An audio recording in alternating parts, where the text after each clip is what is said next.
नमस्कार बालमित्रांनो, आज 19 मार्च, आज गुढीपाडवा. तर आज मी तुम्हाला गुढीपाडव्यांची छोटीशी माहिती सांगणार आहे.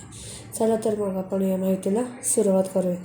गुढीपाडवा हा महाराष्ट्रातील हिंदू नववर्षाचा पहिला दिवस म्हणजे चैत्र महिन्यातला पहिला दिवस असून तो आनंद, विजय आणि नवचैतन्याचे प्रतीक मानणारा आणि असणारा दिवस मानला जातो.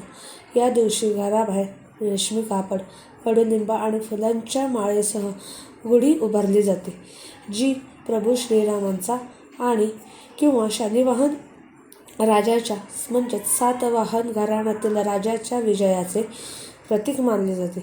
गुढी म्हणजे विजय पताका आणि पाडवा म्हणजे प्रतिपदा, चंद्रकोरीतला पहिला दिवस.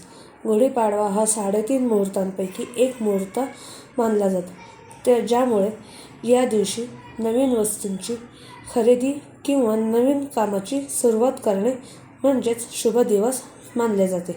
हा दिवस वसंत ऋतूच्या आगमनाचे आणि रब्बी पिकांच्या कापणीचे स्वागत करतो, म्हणूनच याला नवनिर्माणाचा सण असेही मानले जाते. तुम्हाला हा व्हिडिओ आवडला असेल तर लाईक करा, शेअर करा आणि सबस्क्राईब करा. धन्यवाद.